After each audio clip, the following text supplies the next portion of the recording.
what temple dancers taught about pleasure, power, and the divine the temple didn't need to call her. It breathed through her before dawn each morning. While the village still slept beneath woven roofs and bullock carts, sat unmoving in the streets, she walked barefoot to the sanctuary. The ground was cool, etched with centuries of dust and whispers. Her steps made no sound. The bells tied around her ankles remained silent, holding their voices for the sacred hour. Her name was Ananga. She was 16, but her soul had known discipline for 100 lifetimes. Her limbs had memorized movement since she was old enough to stand. She had danced before she had spoken, and soon she would dance for the gods themselves. In the village, she was a mystery, a girl set apart, not married, not owned, yet not quite free. She had been initiated into the temple at the age of 7, offered by her family in both pride and desperation. To be a devotee, a temple dancer, was to be joined eternally to the deity, married not to man, but to divinity. But it was also to walk a delicate line between veneration and vulnerability. Ananga had learned that line by watching her elders. There was Vaidehi, tall and graceful, whose voice could still a drunkard's rage with a single raga. There was Gomathi, who no longer danced, but whose words carved clarity like a chisel on stone. And there was Meenakshi, now blind, who once performed the Alpanga dance so perfectly that a prince cried and touched her feet. Each of these women had become something more than a dancer. They were mentors, artists, advisors, and when necessary ruthless protectors of their place in a world ruled by men. Ananga had grown up among them. She had seen how they listened more than they spoke, how their laughter could be both invitation and armor, how they gave nothing for free, not even their stories. Now, it was her turn to become one of them. The sun had not yet risen when Ananga reached the inner sanctum.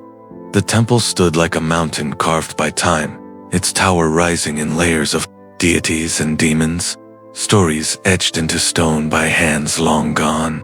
Its pillars were cool and damp to the touch, and the scent of sandalwood mingled with old flowers.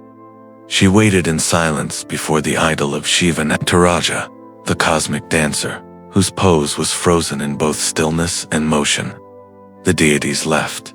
Leg rose in balance, one hand extended in promise, the other in fearlessness. She bowed low and touched her forehead to the stone floor. Today would be her first solo dance, a dance not for villagers, not even for royalty, but for the divine presence itself. A spiritual offering of breath, motion, and meaning. Her sari was simple, yellow like the early sun, her jewelry modest, just the sacred thali around her neck, and a line of flowers braided into her hair. She had no need for adornment. The dance would reveal everything. As the Natavanar struck the cymbals, her body came alive, her eyes narrowed, her chin lifted, and her hands unfolded a story older than the hills. Each movement was precise, a flick of the wrist, the arch of an eyebrow, the roll of her foot. Her dance was not only technique, it was devotion as drama, poetry in posture, scripture in silence. She danced the tale of Parvati longing for Shiva, of Krishna stealing butter, of the rain goddess blessing the land. She danced not for applause, but for communion, and as the final pose held, her chest lifted in breathless stillness, the temple air shimmered, not with magic, but with memory, the memory of all the women who had danced before her, the ones history forgot, but whose power still echoed in the corridors of stone. When she finished, there was no clapping, only the distant sound of a conch and the flicker of oil lamps against her skin, and yet, she knew. She had been accepted. Later, under the neem tree, where the elder devotees rested in the evenings, Ananga sat cross-legged on the earth, her hands still tingling from the performance. Vaidehi sat beside her, humming an old Padma song of love, both sacred and carnal. "You were not perfect," Vaidehi said, sipping from a brass cup, "but you were present. And that matters more." Ananga didn't reply. She watched the branches above her sway and let the silence teach her. Gomathi joined them, eyes lined with guile, her voice low. You'll be approached soon. A patron will come, a scholar, perhaps, maybe even a prince. I don't want a man, Ananga said quietly. Gomathi smiled. It's not about wanting, child. It's about choosing, Vaidehi added, and understanding why he chooses you in return. They weren't speaking of marriage. Devadasis did not marry. Their bodies were considered already claimed by the god, but they did take lovers. Kings, poets, warriors, or merchant souls, who could offer not just money, but mutual respect and intellectual companionship. The best among them never chased. They allowed themselves to be found, and when found, they became mirrors, reflecting a man's fears, hopes, ambitions until he could no longer tell whether he worshipped the dancer or the self she allowed him to see. In the following weeks, Ananga's name began to echo. She was invited to perform for visiting officials. Her rendition of Varnam's and Thellona's drew whispers in the courtyard, and slowly, invitations began to arrive, some written on palm leaves, others spoken through discreet messengers. But it was a single sandalwood box that changed everything. Inside was a delicate gold nose ring, shaped like a crescent moon, and a letter written in Telugu. To the one whose eyes moved like verses. I request an evening of your presence, not to possess, only to witness. K.R. Vaidehi recognized the seal. Kasina Thoreau, she said, her brows rising. A scholar of astronomy. He advises the king. Should I go? Ananga asked. Only if you wish to be remembered in poetry. The meeting took place beneath a canopy of silk, beside a small lotus pond, in a private garden. Kasinatha Rao was older 40, perhaps, but his gaze was kind, not consuming. He did not speak of dance. He asked her about rhythm, about the mathematics of mood, about whether she thought Shiva danced in spirals or lines. And for the first time, Ananga found someone who didn't want to tame her art. He wanted to understand it. When she danced for him, not as performance, but in demonstration, he didn't interrupt. He simply watched. And when she finished, he recited a verse. The stars move not by command, but by the grace of the dancer's footfall. They spent the night, talking not of love, not of desire, but of celestial bodies, epic stories, and the nature of time. He asked for nothing. He offered a gift, not gold, not jewels, but a scroll, a rare copy of the Natya Shastra, the ancient text on performing arts. From one student of rhythm to another, he said. When Ananga returned to the temple, she held the scroll close to her chest, not as a prize, but as a reminder. She was not just a body in motion. She was a mind in orbit, a star turning quietly, teaching the world to look up. Asterisk. The scroll felt like a bridge between past and future, ancient knowledge cradled in Ananga's hands. Each evening, by the dim light of a flickering oil lamp, she traced the delicate Sanskrit script, letting the words dance across her mind like shadows. The Natya Shastra was more than a manual on dance. It was a philosophy of life, an understanding of the connection between body, spirit, and cosmos. It spoke of rasa, the emotional essence in art, the flavors of joy, sorrow, love, and valor that a performer must invoke, not just in others, but in herself. Ananga realized that her role was not merely to imitate stories, but to become a vessel, transforming emotion into sacred experience. Through every gesture, she summoned the very heartbeat of the universe. In the courtyard of the temple, Vaidehi watched her with a quiet pride. The elder dancer had trained many girls, but something about Ananga was different. She possessed a rare blend of innocence and insight, like a river that could run both gentle and wild. One afternoon, Vaidehi invited Ananga to sit beneath the shade of a tamarind tree, its leaves whispering above them. "My child," Vaidehi began, her voice soft as petals, "the dance you offer to the gods is a form of prayer. But the dance you offer to a lover is something else entirely. Ananga's eyes widened, unsure how to respond. The temple trains you in control, the perfection of form, the grace of restraint. But outside these walls, the world will ask for your surrender. Not the surrender of weakness, but the surrender of trust.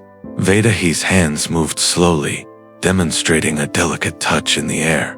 Pleasure is not separate from devotion. To truly teach a man, you must know how to awaken his spirit while soothing his fears. It is a language without words, conversation of breaths, touches, and silences.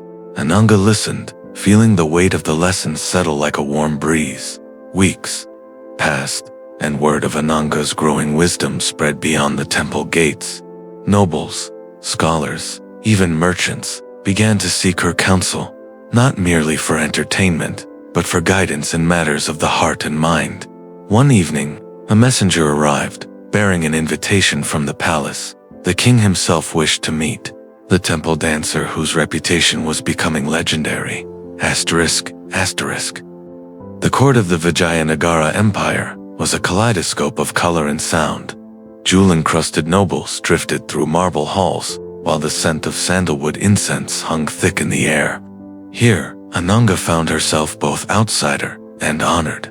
Guest King Krishna Devaraya was a man of fierce intellect and boundless curiosity. When he greeted Ananga, his eyes reflected a hunger for knowledge that matched her own. They spoke at length not of politics or power, but of the arts and the nature of desire. The king confessed that despite his conquests and wisdom, he found himself confused by the nuances of love and pleasure. Ananga smiled gently. True pleasure, she said, is the meeting of souls as much as bodies. It is a dance of understanding, patience, and surrender. The king listened, captivated. Their encounters became regular, a secret ritual where the dancer and king explored not only physical pleasure, but emotional and spiritual connection. Ananga taught him how to listen to her body, to his own breath, to the rhythm of their shared moments. She showed him that desire was not conquest but collaboration. Their relationship remained veiled in the poetry of their interactions, never spoken aloud, yet deeply understood. Back at the temple, Vaidehi watched Ananga's rise with both joy and caution. The world outside, she warned one night, is not always kind to those who wield power with beauty. You must protect your spirit as fiercely as you protect your art. Ananga nodded, knowing the path ahead would be both luminous and treacherous. The sun dipped low behind the distant hills, casting long shadows over the temple courtyard. A quiet tension hung in the air, unseen but felt by those who knew the fragile balance between reverence and politics. Ananga had come far, but the walls that protected her and her sisters were beginning to tremble. In whispered conversations among the courtiers and priests, questions stirred. Should the Devadasis wield such influence? Were there lessons of pleasure and power truly sacred or dangerously worldly?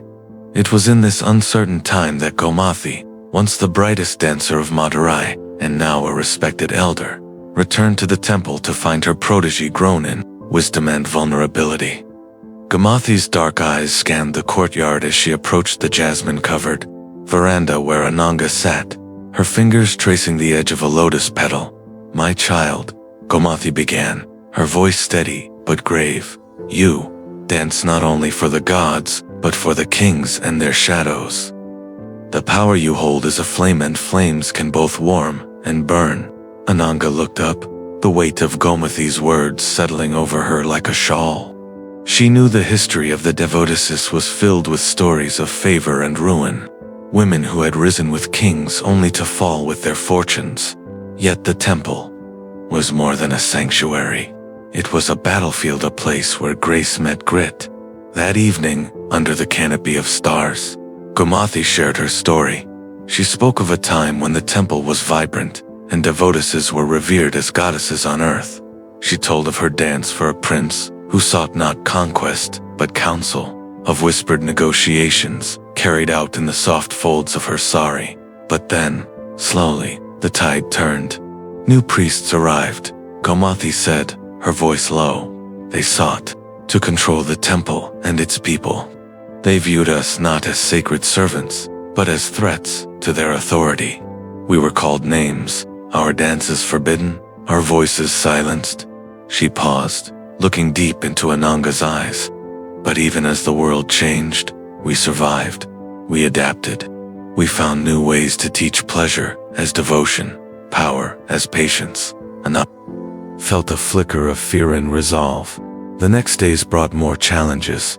A group of priests petitioned the king to restrict the devotees' participation in temple rituals. They argued that the women's influence was corrupting the sacred spaces. Ananga found herself in the eye of the storm, summoned to defend not only her art but her existence. With Gomathi's guidance, she crafted a response not with anger or defiance, but with calm clarity. She spoke of the ancient texts that honored the devotees, of the beauty and balance they brought to worship. She reminded the court that pleasure and piety were intertwined, not opposed. Her words were like the slow crescendo of a raga, measured, deliberate, impossible to ignore. The king listened. Meanwhile, Vaidehi introduced Ananga to the deeper lessons of sensuality as a spiritual practice. One afternoon, she led Ananga through a meditation focused on breath and touch. Their hands moved slowly, deliberately, as Vaidehi whispered ancient mantras. "You must learn to be present," Vaidehi said softly, "to feel each moment fully, without judgment or haste. This is the foundation of all pleasure, whether in dance, in worship, or in love." Ananga closed her eyes and followed, feeling the rhythm of her own heartbeat syncing with the whispered sounds. In this practice, she found a new kind of power, not the flash of applause or the gaze of a king, but the quiet strength of self-awareness. As the seasons turned, Ananga's reputation grew beyond the temple walls. Travelers came from distant lands to learn from her. Poets composed verses in her honor, and the king's court, once skeptical, began to acknowledge the wisdom in her teachings. Yet, with attention came risk. Enemies lurked in shadows, those who sought to diminish the devotees, to claim their riches, or to silence their voices. Ananga knew that her path would require more than beauty or skill. It would require courage, strategy, and above all, the unwavering belief that pleasure was a path to power, not a weakness to be feared. The temple was alive with anticipation. Every year, the festival of Natyanyali celebrated the divine dance. Priests lit thousands of oil lamps, their flickering flames casting dancing shadows on the stone walls. The air was thick with jasmine and sandalwood, and the soft murmur of chants filled the courtyards. For Ananga, this festival was more than tradition. It was a moment to unite the sacred and the sensual, to remind both gods and men of the power held in every gesture. Vaidehi had spent weeks preparing her, not just teaching steps, but sharing secrets, the ways to convey longing without desperation, strength without arrogance, and surrender without loss. The dance began under a silver moon. Ananga moved with the grace of water flowing through rocks, her feet tracing patterns older than memory. Each smile, each glance, was a language that spoke of creation itself, the union of Shiva and Shakti, the cosmic dance of life and death. The audience watched, spellbound, as she embodied every rus of the flavors of emotion: joy, sorrow, love, fury, peace. The king was present, his eyes fixed on her with a mixture of admiration and something deeper. Courtiers whispered that Ananga's performance was unlike anything they had seen, more than entertainment, a revelation. When the final notes of the mridangam faded, there was a hush, then a single clap, then another. Slowly, the crowd rose, offering a standing ovation. Backstage, Vaidehi smiled. "You have spoken without words. You have taught without speaking. This is the true gift of the devotee." Ananga felt a warmth spread through her chest, but also a shadow of uncertainty. The festival's success brought new eyes and Not all were kind. Among the priests, a faction grew restless. They saw the devotees' growing influence as a threat to the purity of the temple.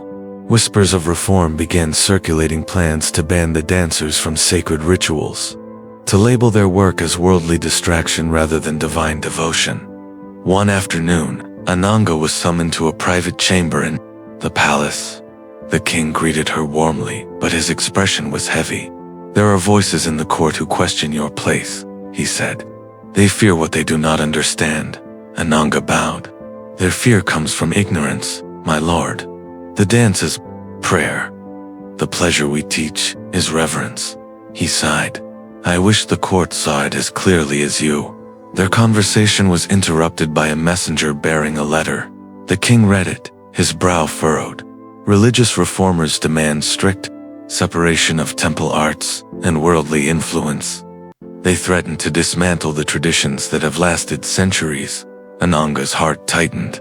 The very foundation of her life, the temple, the dance, the community was under siege. That night, under the stars, Ananga met Vaidehi and Gomathi. "We must prepare," Gomathi said, "not only for battle with words, but with patience and wisdom." Vaidehi nodded. "There are teachings few know, the sacred practices that bind pleasure to the divine. We will remind the world of what they seek to forget." Together, they began to craft a plan not of confrontation, but of illumination. Through secret performances, whispered stories, and the nurturing of young dancers, they would carry forward the legacy of the Devadesis. They would teach that pleasure was not a sin, but a sacred offering. That power was not domination, but connection. And that divinity lived not just in temples, but in every touch, every breath, every moment of presence. The coming months would test them all, but Ananga, strengthened by the teachings of her elders and the fire within, was ready to dance, to teach, to protect, to show the world the true meaning of sacred pleasure. The temples. Stone corridors echoed softly with the footsteps of a young girl. Her name was Leela, and she was new to the devotee tradition, a novice, learning the delicate balance between devotion and desire. Ananga saw in Leela a spark that reminded her of herself years ago, innocent, yet curious, eager, but cautious. Taking Leela under her wing, Ananga began to teach her not only the dance, but the deeper lessons of presence, pleasure, and power.